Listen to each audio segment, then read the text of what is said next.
హైదరాబాద్ లో కన్సల్టేషన్ మరియు 3,500 రూపాయల colour Doppler test Avis hospitals లో ఉచితంగా పొందండి. మీరు చెప్పిన అన్ని రీజన్స్ కరెక్టే, అన్నిట్లో పాయింట్ ఉంది. నేను ఇక్కడే పుట్టాను, ఇక్కడే పెరిగాను, వీళ్ళందరి మధ్యలో అల్లారు ముద్దుగా పెరిగాను. ఇప్పుడు అమెరికా లైఫ్ ఎలా ఉంటుందో నాకంటే తెలియకపోవచ్చు సార్, మీకు తెలిసే ఉంటుంది కదా. మెకానికల్ లైఫ్ నా వల్ల కాదు అది. అమ్మ జీవితం ఇది కాదు, అక్కడ ఉండాలి, భర్తతో ఉంటేనే జీవితం. కొన్ని మనం మార్చుకోవాలి, తప్పదు. ఒక గంట సేపు పిన్ని బాబాయిలతో మాట్లాడాలి, మా అమ్మమ్మతో ముచ్చటించాలి, అప్పుడప్పుడు ఏదైనా బర్త్డే అకేషన్స్ వచ్చినప్పుడు ఆశ్రమాలకు వెళ్ళాలి, సడన్ గా దైవభక్తి గుర్తొచ్చినప్పుడు తిరుపతి వెళ్ళాలి. ఇవన్నీ నేను అమెరికాలో చేయలేను.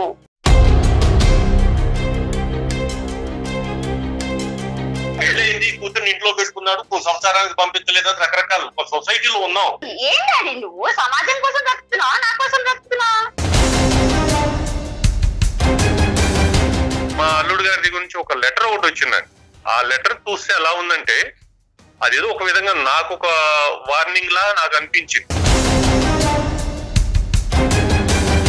కేవలం అమెరికా వెళ్ళిపోయాడు కాబట్టి అతను అక్కడ నేను ఇక్కడ అంటే కనుక రేపొద్దు నీ భర్త వచ్చి ఆ లెక్క నాకు కుదరదు, నువ్వు వద్దు అంటే ఏమంటావమ్మా వాణి? నాకు నమ్మకం ఉంది సార్, అనరు. వీళ్ళందరూ అనవసరంగా భయపడుతున్నారు. రాశాడమ్మా, నాన్నగారు లెటర్ రాశాడు, అతను లెటర్ రాసి నాతో వాదించలేక నాన్నని బెదిరించడానికి అయిండొచ్చు కదా.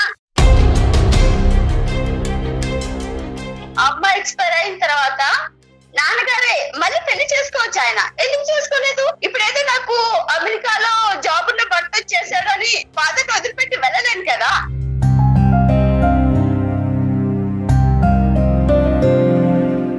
నన్ను దాచి వెళ్ళే వరకు నేను ఈయనతోనే ఉండాలి.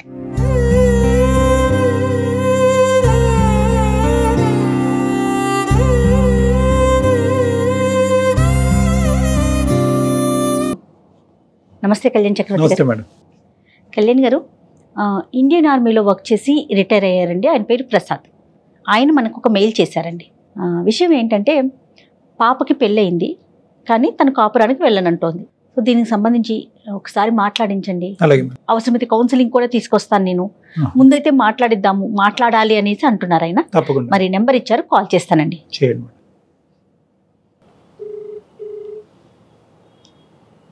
హలో ప్రసాద్ గారండి? అవునండి. నమస్తే అండి, నా పేరు జయ అండి. అందమైన జీవితం ప్రోగ్రామ్ నుంచి కాల్ చేస్తున్నాను, సుమన్ టీవీ నుండి. నమస్తే. నమస్తే మేడం. నమస్తే ప్రసాద్ గారు, మీ మెయిల్ చూశాను. నాతో పాటు డాక్టర్ కళ్యాణ్ చక్రవర్తి గారు కూడా ఉన్నారు. ఒకసారి మాట్లాడతారా? షూర్ అండి. యా. నమస్తే ప్రసాద్ గారు. నమస్తే అండి. ప్రసాద్ గారు, నాకు చాలా గౌరవం ఆర్మీ వాళ్ళంటే. అందులో మీరు కూడా ఎంతకాలం ఉన్నారు సార్ ఆర్మీలో? మీరు? Yes sir, I served 20 years sir. Sir. As a major Indian Army. అబ్బా. నేను ఆర్మీలో మేజర్ చేసి రిటైర్ అయ్యాను సార్. చాలా సంతోషం సార్. మీ ప్రోగ్రామ్స్ అవి చూస్తూ ఉంటాను సార్. మీరు తగ్గట్టు కౌన్సిలింగ్ ఇస్తున్నారు సార్. చిన్న సమస్య నా లెవెల్లో నేను ప్రయత్నం చేశాను. దాన్ని మీకు తీసుకొద్దాం, ఏమన్నా దానికి పరిష్కారం దొరుకుతుందేమో అని చెప్పినట్టు చిన్న ఆశతో మెయిల్ పంపించాను సార్ మీకు. చెప్పండి సార్. ఏం లేదు సార్, ఒక్కగాను ఒక అమ్మాయి అండి. ఎంతో గారాభంగా పెంచుకున్నాం, చక్కటి చదువులు చదివించాం, ఉన్నతమైనటువంటి విలువలతోటి. స్వతహాగా నేను బేసిక్ ఆర్మీలో ఉన్నాను కాబట్టి దేశం అంటే భక్తి, ఇతరులను ప్రేమించటం, పెద్దవాళ్ళని గౌరవించటం, ఇలాంటివన్నీ స్వతహాగా యూనిఫామ్ డ్యూటీలో ఉన్నాం కాబట్టి మా పిల్లలు కూడా అదే దీనిలో మేము పెంచామండి. సంతోషం అండి, సంతోషం. అన్ని బాగానే ఉన్నాయి. కాకపోతే ఒక చిన్న సమస్య ఒకటి వచ్చిందండి సార్. చక్కటి మా అమ్మాయి ఒక పద్ధతి అన్ని తనకంటూ ఒక ప్రిన్సిపల్ దీనిలో పెరిగినటువంటి అమ్మాయి, చక్కగా ఉంటుంది, మంచి హైలీ క్వాలిఫైడ్, మంచి మంచి సంబంధాలు వచ్చినాయండి. కానీ వచ్చిన సంబంధాలన్నీ కూడా అబ్రాడ్ సంబంధాలు.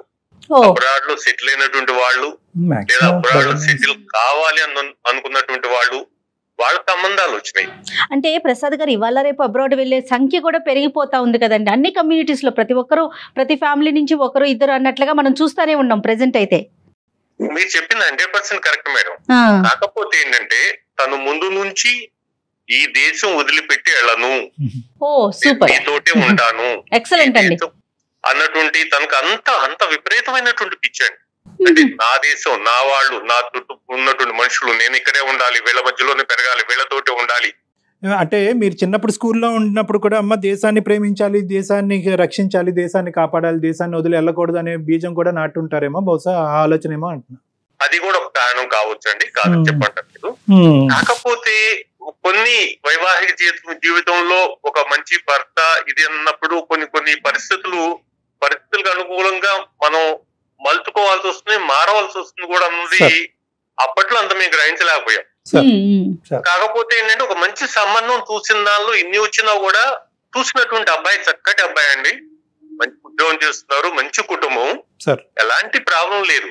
అబ్బాయి కూడా ఇక్కడే ఉంటాడు. తనకు నచ్చినటువంటి అమ్మాయికి ఏవైతే ఆలోచనలు ఉన్నాయో, ఎలాంటి సిద్ధాంతాలు ఉన్నాయో, ఎలాంటి దీని మీద తను ఉండాలనుకుంటుందో అలాంటి వాటన్నిటికి అనుగుణంగానే తన అదృష్టం ఒక మంచి సంబంధం వచ్చింది. చక్కగా సంవత్సరం ఎంతో చూడముద్దటి జంట, ఎంతో చక్కగా వాళ్ళ ఇది లైఫ్ సాగుతూ పోయిందండి. అనుకోని రీత్యా అబ్బాయికి కంపెనీ ద్వారా వాళ్ళు ఏదైతే హెడ్ క్వార్టర్స్ ఉన్నాయో అబ్రాడ్ లో, అక్కడ వాళ్ళు అంటే అబ్బాయిలో ఉన్నటువంటి అంటే మా అల్లుడు గారిలో ఉన్నటువంటి స్కిల్స్ కానివ్వండి, తనలో ఉన్నటువంటి ఎఫిషియన్సీ కానివ్వండి, వాటిని చూసి బాబు మీ సర్వీస్ కూడా కొంత అక్కడ ఉంటుంది, కొన్ని రోజులు మీరు వెళ్ళి రావాలి అని చెప్పడం, మేమందరం వాళ్ళ కుటుంబ సభ్యులు, మా కుటుంబ సభ్యులు, మా అమ్మాయితో కూడా కూర్చునేసి ఏంటమ్మా ఇలా ఉంది మరి ఎలా అని చెప్పంటే, ఏం లేదు కొన్ని రోజులు అంటున్నారు కదా వెళ్ళి రానివ్వండి అని చెప్పని తను కూడా ఒప్పుకోవటం, ఇవన్నీ స్వతహాగా జరిగిపోయాయండి. పెళ్ళైన ఎన్ని రోజులకి ప్రసాద్ గారు? సంవత్సరం తర్వాత అండి. పాప ఏమైనా ఉద్యోగం చేస్తుందండి ప్రసాద్ గారు? ఏం చేయటం లేదండి, లేదు. తనంటే నా మీద అభిమానం, నా మీద ప్రేమ ఎక్కువ. మీరు అంటున్నారు వాళ్ళ మదర్ అంటే ఆవిడేం చేస్తుంటారు?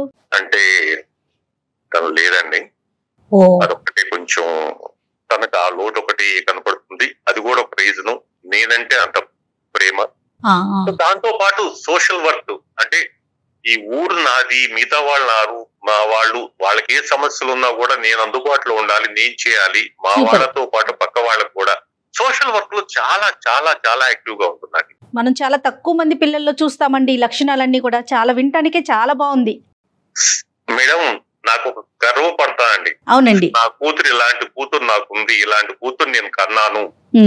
తను 10 మంది గురించి ఆలోచిస్తుంది, ఈ దేశం గురించి ఆలోచిస్తుంది, తన చుట్టాల గురించి ఆలోచిస్తుంది, తన చుట్టుపక్కల వాళ్ళ గురించి ఆలోచిస్తుంది. యాజ్ ఎ ఫాదర్ గా I'm really very proud madam మా అమ్మాయి గురించి. ఓకే అండి, ఓకే, సంతోషం. అన్ని బాగున్నా కూడా ఈ అబ్బాయి ఎక్కడైతే కంపెనీ రీచ్ అక్కడికి వెళ్లాల్సి వచ్చిందో, సరే చెప్పడం, అక్కడికి వెళ్ళటం అవన్నీ జరిగాయండి. వెళ్ళిన తర్వాత 2 నెలలు, 4 నెలలు, 6 నెలలు, 8 నెలలు, 10 నెలలు చూసి అలా గడిచిపోయిందండి. అబ్బాయి అక్కడికి వెళ్ళిన తర్వాత 2 నెలలు మళ్ళీ వస్తా అని చెప్పి అనుకున్న తర్వాత 2 నెలల తర్వాత ఫోన్ చేశారండి. ఫోన్ లో మాట్లాడుకుంటూ ఉంటామండి అప్పుడప్పుడు. ఫోన్ లో మాట్లాడుకుంటూ ఉండేటప్పుడు మామయ్య గారు ఇక్కడ బాగుందండి, ఇక్కడ నాకు స్టేటస్ బాగుంది, రెస్పెక్ట్ బాగుంది, అందరూ కూడా చక్కగా ఉంది అని చెప్పంటే ఓకే సంతోషపడ్డాం. అల్లుడికి ఒక మంచి రెస్పెక్ట్ దొరుకుతుందంటే ఏ మామ కూడా ఫీల్ గారండి, ఫీల్ అవుతారు కదా. తర్వాత ఒక 4 నెలల తర్వాత మళ్ళీ తర్వాత చిన్నగా ఒక వాయిస్ లో చిన్న తేడా.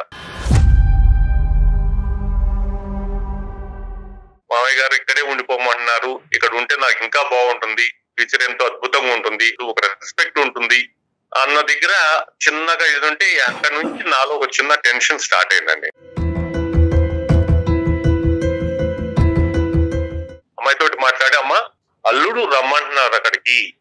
నాన్నగారు మీకు చెప్పాను కదా నేను వెళ్ళను అని చెప్పనేసి ముందే దానికి తగ్గట్టుగానే కదా మన అబ్రాడ్ మ్యాచెస్ మనకు వద్దు, ఇండియా మ్యాచెస్ లో ఇక్కడ ఉన్నటువంటి వాళ్ళని చేసుకుందాము అని చెప్పి అంటేనే కదా మీరు చేశారు అని చెప్పని తన వెర్షన్ తను చెప్పింది. ఇవన్నీ ఉన్నాయి. కానీ ఎలా అంటే ఈ మధ్య మా అల్లుడు గారి దగ్గర నుంచి ఒక లెటర్ ఒకటి వచ్చిందండి. ఆ లెటర్ చూస్తే ఎలా ఉందంటే అదేదో ఒక విధంగా నాకు ఒక వార్నింగ్ లా నాకు అనిపించింది. మీరు అమ్మాయిని పంపిస్తారా లేకపోతే ఇంకోటి ఏమన్నా ఆలోచించాల్సి వస్తుందా అన్న దగ్గర ఒక తండ్రిగా నేను నిజంగా కంగారు పడిపోయాను. ఏమి చేయాలని చెప్పనేసి మా బంధుమిత్రులు వాళ్ళందరినీ కూడా కొంతమందిని తెలుసుకునేసి ఏంటి ఎలా అంటే వాళ్ళకు పంపించండి అని చెప్పంటున్నారు. పంపిస్తే ఏముంది, ఈ రోజుల్లో పెద్దదేముంది, ఎందుకు మీరు బాబాయ్ భయపడుతున్నారు, మీరు పంపించవచ్చు కదా. అసలు ప్రతి పిల్లలు వెళ్తున్నారు, అబ్రాడ్ కి వెళ్తున్నారు, హ్యాపీగా ఉంటున్నారు, మీరెందుకు కొత్తగా ఆలోచిస్తున్నారు అంటే అది కాదురా, మా అమ్మాయి మెంటాలిటీ తెలుసు కదా, ముందు నుంచి తను ఇక్కడే ఉండాలి, ఇక్కడే మీ అందరితోటి కలిసిమెలిసి ఉండాలి, మీ అందరిని వదులుకోదు, పక్క వాళ్ళని ఎవరిని వదులుకోదు, నన్ను వదులుకోదు అని చెప్పనేసి. అట్లని భర్త మీద ప్రేమ లేదని కాదండి, భర్త అంటే తనకు ప్రాణం, భర్తను ఎంతో ఆప్యాయంగా చూసుకుంటుంది. సో ఈ విషయాలు డిస్కషన్ లోకి వచ్చిన తర్వాత కూడా వాళ్ళిద్దరు మళ్ళీ కమ్యూనికేషన్ నార్మల్ గానే ఉంది. కమ్యూనికేషన్ నార్మల్ గా, నేను అక్కడికైతే రాను, ఎంతకాలమైనా ఇలా మాట్లాడుకుందాం అనేటటువంటి మాట తీరు పాప అయితే కంటిన్యూ అవుతుంది, కానీ అల్లుడు గారు మాత్రం ఒక గీత గీశారు, అంటే ఇంకెంతకాలం ఇలా అని. అవును ప్రసాద్ గారు, మేడం. పాప ఏమంటది ఫైనల్ గా? పాప ఒకటే అండి, నాన్నగారు నేను ఫస్ట్ నుంచి నా ఆలోచన విధానం ఏంటో తెలుసు, నా ప్రిన్సిపల్స్ ఏంటో మీకు తెలుసు, మీరు కూడా అంత చేసినటువంటి వాళ్ళు ఈ రోజు మీరు వెళ్ళండి అని మీరు ఎలా చెప్పగలుగుతున్నారు నాకు అర్థం కావట్లేదు. నాకేంటి, నాకు ఎంతమంది నాకు బంధువులు ఉన్నారు, ఎంత నాకు ఇది ఉంది, నేను పుట్టి పెరిగినటువంటిది, ఇక్కడ గాలి పీల్చాను, ఇక్కడ నీళ్లు తాగాను, ఇక్కడ భోజనం చేశాను, అలాంటిది ఇక్కడ వదిలిపెట్టేసి మీరు వెళ్ళండి అని చెప్పంటే మీరు ఎలా చెప్పగలుగుతున్నారు నాన్నగారు అని చెప్పంటే నేను కొంచెం ఆలోచనలో పడాల్సి వస్తుంది. రైట్. ఈ రోజు పాపతో మీ అమ్మాయితో మాట్లాడినప్పుడు కూడా మనం చాలా జాగ్రత్తగా మాట్లాడాలి. నెంబర్ 1, ఆ అమ్మాయి యొక్క వాల్యూ సిస్టమ్ ని చిన్న చూపు చేసి తక్కువగా చూసి మాట్లాడేటటువంటి పరిస్థితి వస్తాయి కనుక ఈ రోజు కాదు కదా ఆ అమ్మాయి ఇంకా బిగిసిపోయి ఇంకా మొండిబారిపోతుంది. ఎందుకంటే కనుక ఒక మనిషి తీసుకునేటటువంటి నిర్ణయం వెనకాతలో ఒక బలమైన కారణం ఉన్నప్పుడు ఆ కారణం కరెక్ట్ కాదు అని చెప్పి అందులో ఇలాంటి కారణాలు తప్పనో లేదంటే ఒక బలహీనత కింద మనం చూపెట్టకూడదు. ఇప్పుడు అమ్మాయి పేరేంటన్నారు సార్? శ్రీవాణి అండి. శ్రీవాణి ఇవ్వగలరా లేదంటే ఒకసారి ఇస్తారండి తనకి? లేదంటే పక్కలో ఉంది. ఎక్కడుందండి? వాణి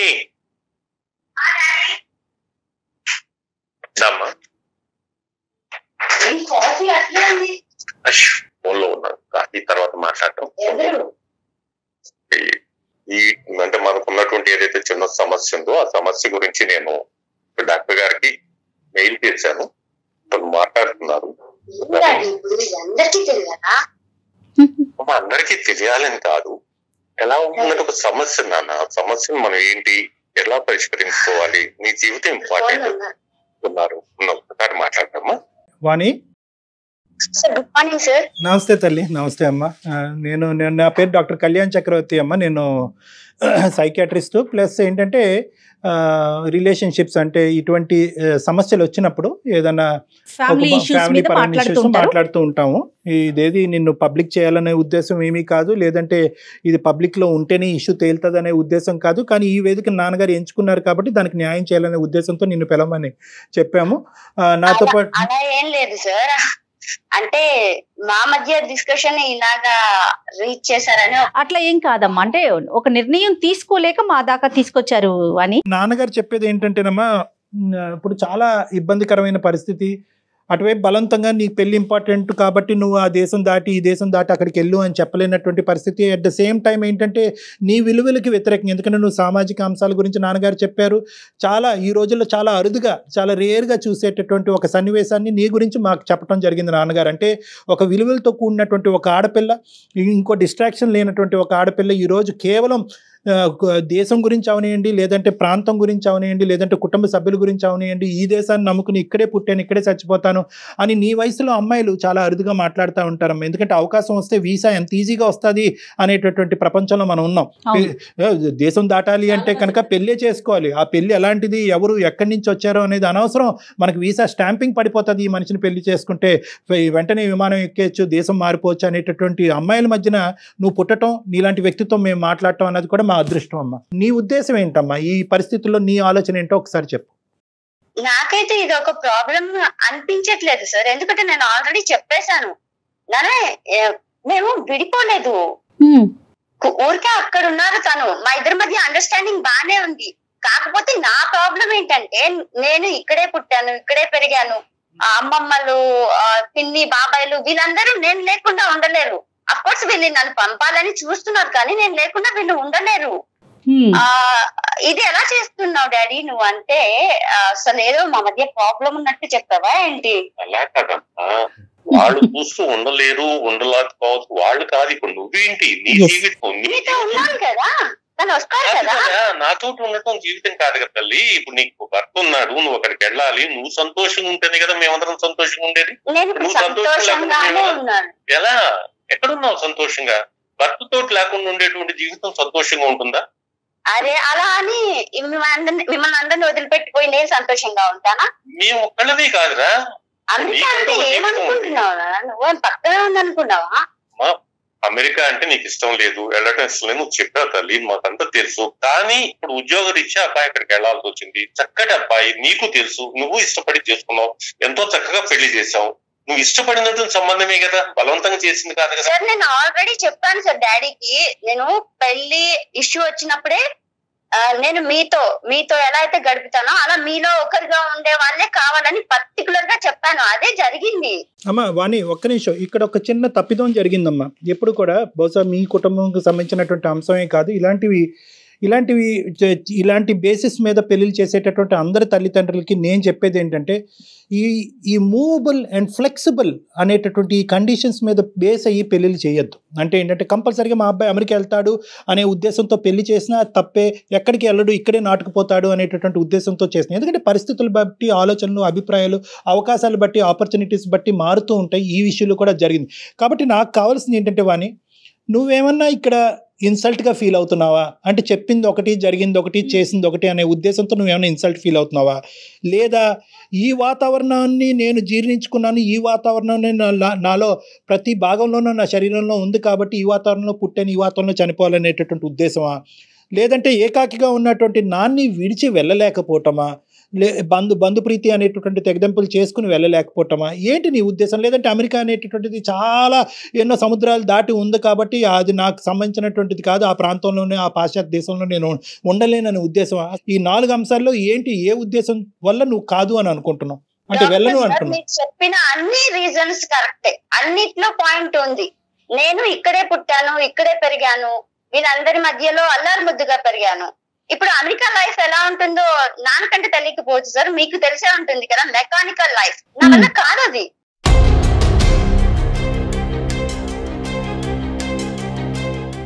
ఒక గంట సేపు పిన్ని బాబాయిలతో మాట్లాడాలి, మా అమ్మమ్మతో ముచ్చటించాలి, అప్పుడప్పుడు ఏదైనా బర్త్డే అకేషన్స్ వచ్చినప్పుడు ఆశ్రమాలకు వెళ్ళాలి, సడన్ గా దైవభక్తి గుర్తొచ్చినప్పుడు తిరుపతి వెళ్ళాలి. ఇవన్నీ నేను అమెరికాలో చేయలేను. మరి the other side of the coin ఏంటి? ఇప్పుడు దాన్ని ఎలా బ్యాలెన్స్ చేద్దాం అనుకుంటున్నావు? పెళ్ళి అనేటటువంటి అంశాన్ని ఎలా బ్యాలెన్స్ చేస్తావు? నిన్ను నమ్ముకుని నీ జీవితంలో బ్లైండ్గా వచ్చినటువంటి ఒక అబ్బాయికి ఏమని చెప్దాం అనుకుంటున్నావు? ఇదేంటయ్యా పెళ్లి చేసి ఇంట్లో పెట్టుకున్నావు అని చెప్పి మీ తండ్రికి ఏర్పడేటటువంటి ప్రశ్నలకు సమాధానం ఏం చెప్దాం అనుకుంటున్నావు? ఏ బంధుమిత్రులతో అయితే కనుక ఇక్కడే ఉండిపోదాం అనుకుంటున్నారు, వాళ్ళు కూడా అమ్మ మా గురించి తర్వాత ఆలోచింది, కానీ ఇక్కడ కాకపోతే ఫోన్లో వీడియో కాల్లో మాట్లాడుకోవచ్చు, నువ్వు అక్కడికి వెళ్ళటం ఇంపార్టెంట్ అనేటటువంటి వాళ్ళకి ఏమని చెప్దాం అనుకుంటున్నావు? ఆ అబ్బాయిని నీకు ఇచ్చి పెళ్లి చేసినటువంటి ఆ తల్లిదండ్రులకి ఏమని చెప్దాం అనుకుంటున్నాం, మీ అత్తమామలకి? నేను వీళ్ళందరికీ ప్రతిరోజు ఏదో ఒక రకంగా సమాధానం చెప్తున్నాను సార్. కాకపోతే మా మధ్య గొడవలు అవేం లేవు. పైగా నేను ముక్కుసూటిగా ఉండే మనిషిని చెప్పాను తనకి. ఇదేమి నేను ఇన్సల్ట్ ఫీల్ అవడానికి అదంతా కాదు సార్. నేను పర్టికులర్ గా చెప్పాను, నాకు ఇక్కడే ఉండాలి, సో మనందరం మన ఫ్యామిలీతోనే ఉండాలి అని. ఇప్పుడు తనకి సడన్ గా వచ్చిందని నేను సడన్ గా మారిపోలేను కదా. పెళ్లి కాకముందు పరిస్థితులు వేరు, పెళ్లి అయిపోయిన తర్వాత ఒక ఆడపిల్ల జీవితంలో జరిగే పరిస్థితులు వేరు కదా. ఇప్పుడు ఒక గంట తర్వాత ఏం జరుగుతుందో మనం చెప్పలేని పరిస్థితి. సో పెళ్లి కాకముందు తను ఇక్కడే ఉంటారని పెళ్లి చేసుకున్నారు, కానీ ఇది జీవితం కదా, తను వెళ్లాల్సి వచ్చింది. మరి పెళ్ళైన తర్వాత ఒక అమ్మాయి అబ్బాయి కలిసి కదా ఉండాలి పరిస్థితుల ప్రకారం. అయితే తను వెళ్లాల్సి వచ్చింది, సో వెళ్ళారు. నేను కావాలి అనుకున్నప్పుడు తను వస్తారు, వచ్చే వరకు నేను వెయిట్ చేస్తాను. అప్పుడు గ్యాప్ పెరిగిపోవట్లేదా? కేవలం నీ పాయింట్ ఆఫ్ వ్యూలో కాదు కదా, అక్కడ ఆ అబ్బాయి నిన్ను ఎంత కోరుకుంటున్నాడు, నీ అవసరం ఆ అబ్బాయికి ఎంత ఉంది, మానసికంగా శారీరక పరమైనటువంటి అంశాలను మనం పరిగణలోకి తీసుకుంటే కనుక ఆ అబ్బాయి ఎల్లకాలం నువ్వు అనుకున్నట్టే ఉంటాడా? మన ఇద్దరం పెళ్లి చేసుకున్నావు, నువ్వు అక్కడే ఉండు, నేను ఇక్కడే ఉన్నా, హాలిడేకి వచ్చినప్పుడు నువ్వు కలుసుకుందాం అనేటటువంటి అభిప్రాయంతో ఎల్లకాలం ఆ అబ్బాయి ఉండగలడా? నాన్నగారిని కూడా ప్రశ్నించడం మొదలైంది. ఏమిటంటే ఎంతకాలం మీ అమ్మాయిని అక్కడ పెట్టుకుని ఉంచుకుంటారు, ఇంత ఇదే అయితే కనుక ఇంకెలా అనేది ప్రశ్న ఆల్రెడీ వచ్చింది. కాబట్టి ఇది ఎక్కువ కాలం ఇలా నాన్స్తూ అందరినీ ప్రతిరోజు ఫోన్ చేసి సాటిస్ఫై చేసేటటువంటి దానికి అవకాశం లేదు తల్లి. ఫోన్లో మాట్లాడకుండా అతను ప్రత్యేకంగా ఒక లెటర్ ద్వారా మీ నాన్నగారికి పంపించాడు అంటే కనుక లెటర్ ద్వారా లిఖితపూర్వకంగానే అతను అటువైపు నుంచి ఒక సమాధానం ఎక్స్పెక్ట్ చేస్తున్నాడు. ఇదేమన్నా వాళ్ళు ఒక ఆధారం కింద వాడుకుని రేపొద్దున ఇంకో స్టెప్ తీసుకోవడానికి అవకాశం ఉందేమో అన్నది కొద్దిగా నువ్వు ఆలోచించాలి. ఎందుకంటే ఇక్కడ నేను ఒకటి చెప్తున్నాను అని, కలిసి ప్రయాణం చేయకపోవటం వల్ల ఏమవుతుందంటే అక్కడ అసలు ఎలా ఉంది, ఆ వ్యక్తి ఎవరు, ఆ వాతావరణం ఏంటి, అమెరికా ఏంటి, ఆ దేశం ఏంటి అనేటటువంటిది నీకు ఇంకా పూర్తి స్థాయిలో అర్థం కావట్లేదు. అక్కడికి వెళ్ళిన తర్వాత అక్కడ నీకు నచ్చినటువంటి వాటికంటే నచ్చేటటువంటివే ఎక్కువ ఉంటాయేమో. ఆ ప్రయత్నం చేయకుండా ఇది నాకొద్దు, అది అవ్వదు, ఇది బాగుంది కాబట్టి ఇక్కడే ఉండిపోతాననేది, ఆ ప్రయత్నం అనేది లేకుండా మనం మాట్లాడటం కరెక్ట్ కాదు. నెంబర్ 1. నెంబర్ 2 ఏంటంటే ప్రతి సమస్యకి ఒక పరిష్కారం ఉంటుంది. ప్రతి వాతావరణంకి అడ్జస్ట్మెంట్ అండ్ అడాప్టబిలిటీ అనేటటువంటిది కూడా ఉంటుంది. ఇదంతా కొత్తగా ఉండేటటువంటి ప్రయాణం మొదలైంది కాబట్టి నువ్వు ఇలా మాట్లాడుతున్నావు. కానీ బహుశా అక్కడికి వెళ్ళిన తర్వాత నువ్వు అడాప్ట్ అవుతావు. అతను మీ ఇద్దరి మధ్యన బాండింగ్ పెరుగుతుంది. బహుశా ఇక్కడ లేవు అని అనుకున్నాను, ఇక్కడ కూడా ఉన్నాయి, ఇక్కడ ఏవో ఉండకూడదు అని ఉన్నాయి అని అనుకున్నాను, కానీ ఇక్కడ అవి లేవు అనేటటువంటి ఒక ఫ్లెక్సిబిలిటీ నీలో కూడా వచ్చేదానికి అవకాశం ఉంది. లేదు సార్, మీరు అన్నట్టు మా మధ్య బాండింగ్ బాగా పెరగచ్చు. అక్కడ పరిస్థితి ఎలా ఉంటుందంటే తన పని తను చేసుకోవడానికి టైం సరిపోదు. ఇంకా నాతో నేను ఇక్కడన్నా ఫోన్ లో అన్నా మాట్లాడుకుంటున్నాం ఐ లవ్ యూ అని, అక్కడికి వెళ్తే కనీసం నా ఫేస్ చూసి కూడా ఐ లవ్ యూ చెప్పేది టైం ఉండదు. సో అక్కడ తను ఏ తప్పు చేయడానికి నమ్మకం నాకుంది. ఇక్కడ నేను నాన్న సంరక్షణలో సేఫ్ గా ఏంటి నాన్న సంరక్షణ? ఇప్పుడు ఈ రోజు నువ్వు చేసే దాంతో నాన్న తలెత్తుకొని తిరగలుగుతున్నారా?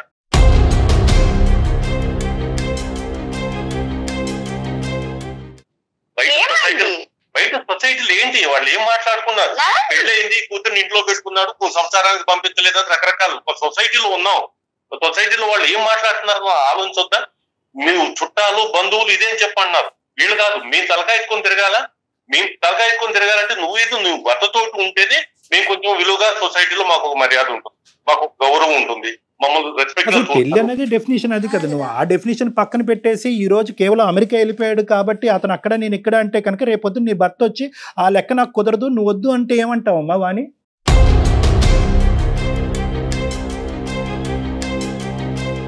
నాకు నమ్మకం ఉంది సార్. అనరు వీళ్ళందరూ అనవసరంగా భయపడుతున్నారు.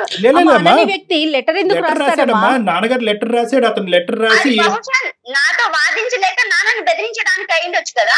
ఈ బెదిరింపు కాస్త తీవ్ర స్థాయిలోకి వెళ్తే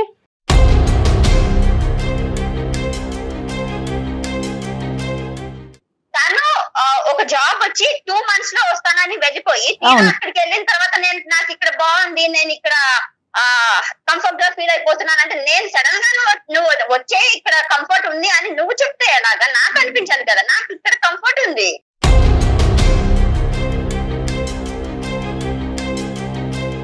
ప్రసాద్ గారు ఒక్క నిమిషం అండి, డాక్టర్ గారు మాట్లాడతారు. సమాజం అంటే ఏం డాడీ, నువ్వు సమాజం కోసం బ్రతుకుతున్నావా నా కోసం బ్రతుకుతున్నావా? సమాజం ఉన్నాము, సమాజం గురించి కూడా బతకాలి. బయటికి వెళ్ళినప్పుడు నలుగురు సమాజంలో ఉన్నాం కాబట్టి మనకు ఒక గౌరవం ఉంటుంది. నువ్వు చేసిన దాని పనితో నేను తలకా ఇచ్చుకోలేకపోతున్నాను. ఎందుకు కొంచెం ఆలోచించురా. నేనేమన్నా వదిలిపెట్టొచ్చా? పెంచి ఉంటారమ్మా, చాలా ఎక్కువ సింగిల్ పేరెంట్ కదా డాక్టర్ గారు. ఎందుకంటే బయట ఉన్నాం మనం. డాడీ నేను ఒకటి అడుగుతాను, మన ఇల్లు ఉంది, ఈ ఇంటిని సడన్ గా ఖాళీ చేసి వెళ్ళిపోమంటే వెళ్ళిపోతావా నువ్వు? బాధే, కానీ కొన్ని పరిస్థితుల దృష్ట్యా తప్పదు తల్లి. కొంచెం ఎందుకు అంత బలవంతమైన మా గురించి కూడా ఆలోచించరా, పెద్దవాళ్ళం అయిపోయి. నీ గురించి ఆలోచించాను కాబట్టి నేను వెళ్ళట్లేదు. ఇల్లు ఖాళీ చేయటం, మనుషుల దగ్గర అవటం, ఈ రెండు చాలా డిఫరెంట్ అమ్మా. ఇల్లు ఖాళీ చేయడం అనేది ఇది పరిస్థితులు బట్టి. ఇక్కడ ఇది ఒక పెళ్లి, నువ్వు ప్రధానమైనటువంటి కాన్సెప్ట్ నీకు అర్థం కావట్లేదు ఏంటంటే ఇది ఒక పెళ్లి అనేటటువంటిది ఎప్పుడైతే మనం ఒక తీసుకుంటామో ఆటోమేటిక్గా ఇది మనసులకు సంబంధించినటువంటి 2 కుటుంబాలకు సంబంధించినటువంటి ఒక అంశం కాబట్టి 2 కుటుంబాలకి ప్లస్ నీ వాల్యూ సిస్టమ్స్కి బ్యాలెన్స్ అయ్యేటటువంటి ఒక నిర్ణయం తీసుకోవాల్సినటువంటి అవసరం ఉంది. ఇది ప్రతిసారి రబ్బర్ బ్యాండ్ సాగదీసే కొద్దీ సాగదం ఎక్కడో చోట తెగుతుంది. ఈ తెగేటటువంటి పరిస్థితి రాలేదు కాబట్టి నువ్వు ఇంత ధైర్యంగా మాట్లాడుతున్నావు ఈ రోజు. సార్ జాబ్స్ అనేవి ఇండియాలో కూడా లేకపోలేదు సార్. మరి నిజంగా నన్ను అంత మిస్ అవుతుంటే అదే పాయింట్ మీరు కూడా వెళ్ళొచ్చు కదా, 1 సంవత్సరం పాటు వెళ్ళి ఉండండి, చూడండి. ఇక్కడ ఏంటంటే మోసం జరిగింది, చెప్పింది ఒకటి చేసింది అనే కాన్సెప్ట్ నువ్వు తీయకపోతే కనుక మనం నెక్స్ట్ అడుగు వేయలేం. ఎందుకంటే కనుక ఇక్కడ ఇది పరిస్థితులు బట్టి అవకాశాలు వస్తున్నాయమ్మా. అతనికి ఒక మంచి అవకాశం వచ్చింది. ఈరోజు నీకే అమెరికాలో ఒక మంచి సామాజిక పరంగా ఒక సేవ చేయడానికి ఒక అద్భుతమైనటువంటి అవకాశం వస్తే కనుక ఎంతోమంది జీవితాలు కాపాడేటటువంటి ఒక NGO వర్క్, ఒక సోషల్ వర్క్, నీకు నచ్చినటువంటి వర్క్ వస్తే కనుక ఖచ్చితంగా నువ్వు కూడా వెళ్తావు అన్నది నా అభిప్రాయం. ఎందుకంటే అవకాశం బట్టి పరిస్థితులు మారుతాయి, అది కూడా నువ్వు అర్థం చేసుకోవాలి. లేదు సార్, ఫర్ ఎగ్జాంపుల్ ఇప్పుడు ఎక్కడికైనా వెళ్తుంటాం సార్, మనము నీతి వాక్యాలు చెప్తాం. అంతెందుకు ఆశ్రమానికి వెళ్ళినప్పుడు మీరు పెద్దయ్యాక ఇలా చూసుకోవాలి, పేరెంట్స్ ని అలా చూసుకోవాలి, మన అన్న వాటిని వదిలి వెళ్ళకూడదని చెప్పి నేనే వెళ్తే రేపు వాళ్ళు క్వశ్చన్ చేస్తే నేను ఏం చెప్పాలి సార్? ఇన్ని బలమైన కారణాలు చెప్తున్నారు కదా, ఇవి కాకుండా ఇంకా ఏమన్నా రీజన్స్ ఉన్నాయా? రీజన్స్ అంటే ఉంటాయి మేడం, అన్ని చెప్పలేం కదా. ఇప్పుడు కారణాలంటే చెప్పాలి కదమ్మా. ఇప్పుడు అందరూ ఏమనుకుంటున్నారు, ఏమీ లేదు ఆ అమ్మాయికి పెళ్ళే ఇష్టం లేదు, లేదంటే దేశం మీద ప్రేమ కదా, అసలు పెళ్ళి అనేటటువంటి సబ్జెక్ట్ లేదు, వాళ్ళ నాన్నగారు ఏదో మభ్యపెట్టి మాయ చేసి బలవంతంగా పెళ్లి చేశారనే కాన్సెప్ట్ కూడా వస్తుంది ఈరోజు రకరకాలు కదా. నువ్వు కారణాన్ని నువ్వు బలంగా చెప్పగలగాలి. ఏ కారణం? నేను ఇందాక 4 కారణాలు చెప్పాను, అది కానటువంటి కారణం ఇంకేమన్నా ఉందా, లేదంటే ఆ 4గిట్లోనే ఒక బలమైన కారణం ఉందా? అదేం లేదు సార్, కాకపోతే నేను పర్టికులర్ గా మ్యారేజ్ ఇండియాలోనే కావాలనడానికి కారణము, నాకు అమ్మ లేరు. ఓకే. అమ్మ ఎక్స్పైర్ అయిన తర్వాత నాన్నగారే మళ్ళీ పెళ్లి చేసుకోవచ్చు, ఆయన ఎందుకు చేసుకోలేదు నాకోసమే కదా.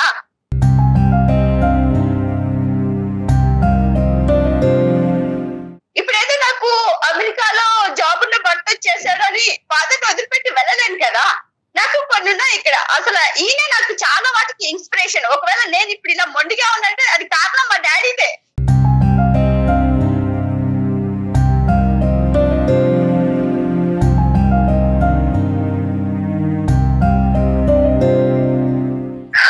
అదే ఇప్పుడు ఆయన్నే ఒంటరి చేసి, ఇప్పుడు ఆయనకి ఏదన్నా ఇప్పుడు కాఫీ పెట్టాను ఇక్కడే ఉంటది, రేపు టాబ్లెట్ ఉన్నా ఇక్కడే ఉంటుంది. ఇప్పుడు నేను ఏదైనా చెయ్యాలి అనుకుంటే నన్ను దాచి వెళ్ళే వరకు నేను ఈయనతోనే ఉండాలి.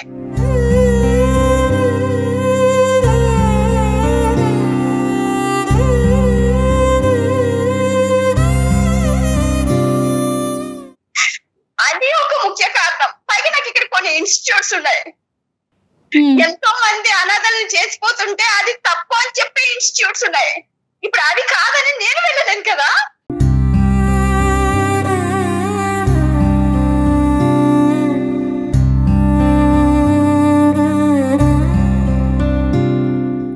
ఏంటి డాక్టర్ గారు సొల్యూషన్ ఏంటి అసలు ఈ సమస్యకి? అమ్మ వాణి, ఇది నువ్వు చెప్పేటటువంటి ప్రతి అంశము మమ్మల్ని అందరినీ కదిలిస్తుంది, మమ్మల్ని అందరినీ ఇమోషనల్ గా చేసేటటువంటి బాధేనమ్మా. వ్యాలిడ్ గా అనిపిస్తోంది. నువ్వు చాలా ఇమోషనల్ అవుతున్నావు. కేవలం నాన్న చుట్టూరునే నా జీవితము కరెక్టే, కాదనట్లేదు ఇప్పటి వరకు. కానీ ఇప్పటి నుంచి ఏంటంటే నాన్న చుట్టూరు నా జీవితం, ప్యారలల్గా భర్త చుట్టూరు కూడా నా జీవితం అనే విధంగా ఉంటేనే నువ్వు హ్యాపీ, నాన్న హ్యాపీ, అటువైపు ఉండేటటువంటి ఆ కుటుంబం, నీ భర్త కూడా హ్యాపీ. అందుగురించి నేను ఇందాకటి నుంచి అంటున్నాను, బ్యాలెన్స్ చేసుకోవాలని నేను అంటున్నాను. Balance does not mean deprivation of your father. మీ తండ్రి ప్రేమని నువ్వు సాక్రిఫైస్ చేసేసి నువ్వు అక్కడికి వెళ్ళిపోమని చెప్పట్లేదు. దాన్ని కాపాడుకుంటూ ఆ ప్రేమని, ఆ పెళ్లిని కూడా కాపాడుకునేటటువంటి మార్గాన్ని నేను చెప్తున్నాను. నాన్నగారికి నేను అత్తగారి ఇంట్లో ఉంటేనే ఆనందం అనుకుంటే, నేను ఈ ఇంట్లో నుంచి మా అత్తగారి ఇల్లు కూడా ఇక్కడే ఉంది, అక్కడికి వెళ్తాను. కానీ నా సరౌండింగ్స్ ని వదిలి వీళ్ళకి మరీ దూరంగా వెళ్ళిపోలేను.